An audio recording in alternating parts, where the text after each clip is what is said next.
what are narco cults? What's the relationship between, you kind of mentioned religion a little bit. Yeah. What's the relationship between religious culture and drug culture? First off, Mexico is one of the most Catholic countries on the planet, if not the most Catholic country on the planet. Not only that, it is a country that has a root in a spirituality through its in ethnic culture that other parts of the world got most of that taken away and or suppressed or killed or taken away. When the Spanish came to Mexico, they were a product of a recently liberated group of people. They just got done being invaded by the Moors, basically. And they brought with them the image of La Virgen de Guadalupe, the Virgin of Guadalupe. And Hernan Cortez's vision of that, or version of that, was a lady holding a crystal scepter, baby Jesus, and standing on a crescent moon. That's what he brought with him to the Americas. And when the conquest happened, a lot of people say, the Spanish came and conquested the Aztec Empire. The enemies of the Aztec allied themselves with the Spanish and they took them down. That's what happened. And then the rest was famine and sickness. That's what killed most of them. They realized that it was going to be hard to suppress some of the spiritual practices in Mexico, so they decided to meld them with Catholic iconography. So you see this cult to Tonatzin, which is like a fertility variant of a mother goddess in Aztec culture. And they turn her into La Virgen de Guadalupe, which is the icon that a lot of Mexicans venerate as the La Virgen, the Virgin. But in her, she conceals cultural elements from the past. She has a black sash across her stomach, which means she's pregnant. It's something common in the Aztec culture and the Mexica culture. She's standing on a cherub that has eagle wings. That is a war god. That's the symbol of the war god down there. She has stars on her, which is a veil of certain stars that are related to some of the spiritual practice from before.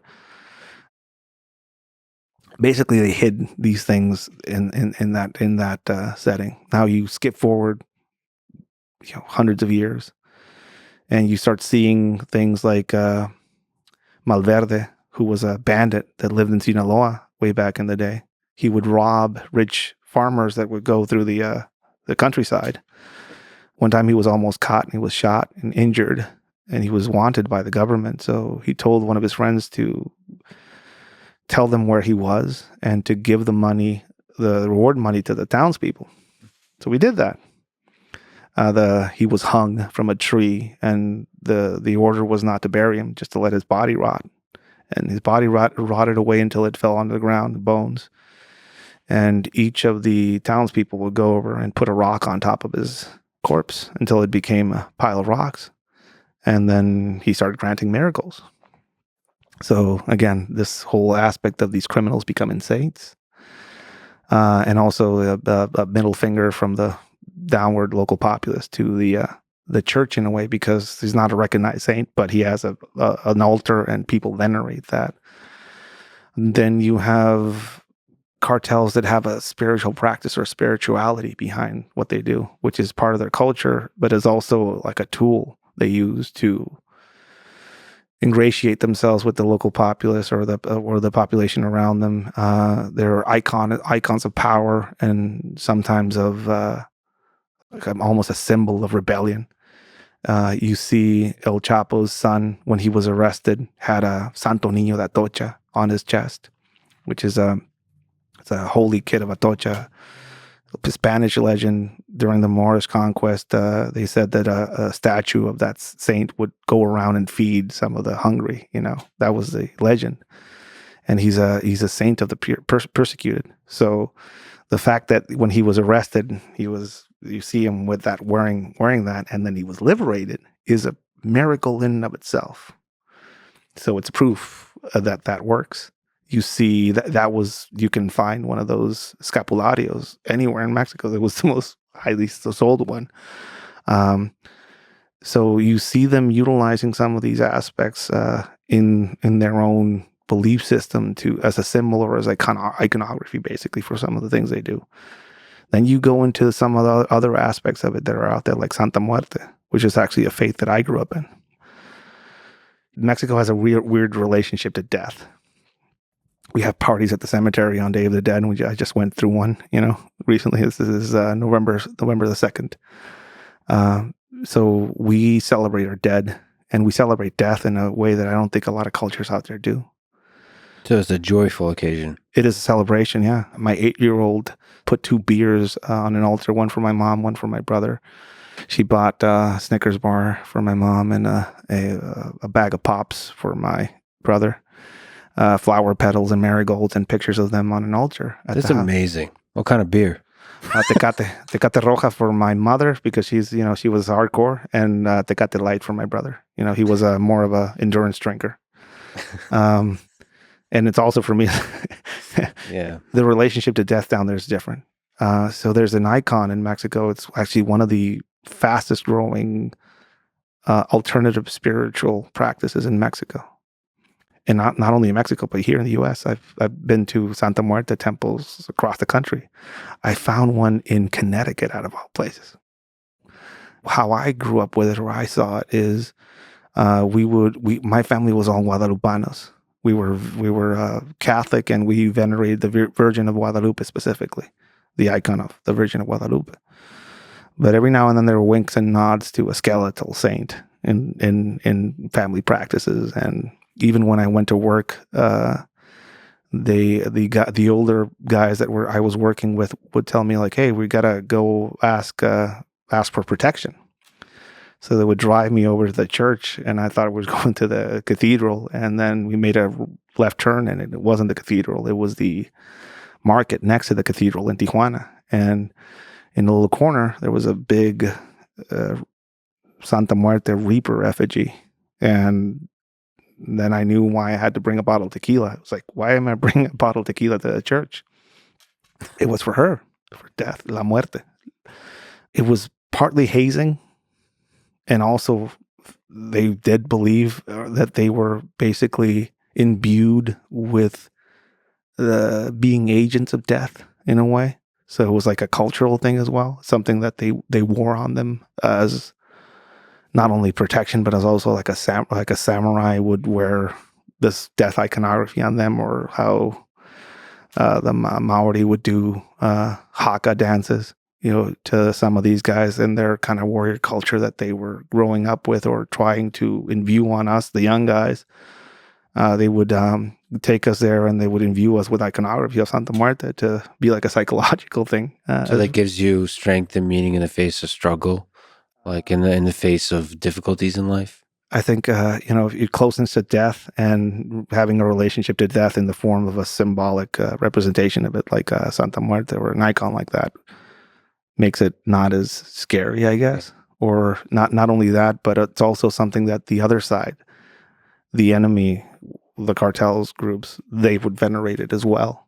So when they would see it on you, it was almost debilitating to them. They were like, "Oh, are you guys cops? Are you guys? Who are you? Why are you wearing that?"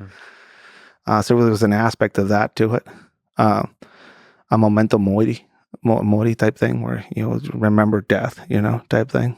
There's some aspect in which you don't want to mess with a person who meditates on death. There was some of that, yeah. There was a saying, I think they probably took it from a movie or something like that, but I don't know where they got it. May I earn your need and be your wrath. Oh man, it's a good line. They would say that to the statue of La Santa, Another thing, it's not a cartel specific saint though. It's like everybody, like at all levels, from the lady that sells tortillas to the cops, to the military. There's some people in the military that venerate it. There's a very specific symbol of how this is like a weird relationship specifically in Santa Muerte in Mexico. There's a shrine outside of Tijuana, right across the La Presa. It's like a water reservoir right outside Tijuana. And there was a big Santa Muerte altar there, like on the roadside. And my former boss, Lisa Ola, ordered that thing destroyed. So he ordered a truck to destroy it. It was a famous thing. And it was rebuilt the next night. And I know for a fact that some of the people that rebuilt that were some of the same guys that, were there destroying it. Oh man, that's pretty symbolic. So it's not something that can be killed. It's a part of the spirit of the people. It keeps getting destroyed by ultra Christian groups or Catholic groups, and it keeps getting rebuilt. Personally, for me, as a I don't believe that there's a reaper skeleton in the sky protecting me, but I do believe in the aspect of an ending, and how it's important to, the ending is important in all things, and death should be present in life. And if it's not, then you're delusional about things. So to you, it's a mechanism to meditate on death once again. Yeah. And, having my daughter who's 8 view it as a benevolent thing, she's a kid and she sees a skeleton that represents death, and it's like, I think, in a way, Mexicans have taken some of those aspects, be it Day of the Dead, some of these practices related to some occultism aspects around, Saint Judas, San Judas. Saint Judas is the patron saint of lost causes, and it's one of the most venerated saints in Mexico. Jesus is probably the fourth or fifth you pray to, which is pretty funny and ridiculous. But the reason why, and this is something I heard from somebody that was actually, we found him with a gun, and on his gun he had a Saint Judas effigy, and he said, "Well, like, why Saint Judas? ¿Por qué San Judas?" And he's like, "Well, he's the last saint you pray to." What do you mean? Well, on the list of saints you pray to, he's the last one, because when you pray to Judas, you might get the other Judas on the line. Yeah. That's the last one you pray to. That's why he's like the lost causes saint. How I remember, like, even how we try and bribe or like maneuver our way in, even in spirituality, it's spiritual practices. Yeah. Such a fascinating culture that's unlike anything else. And it's right next door.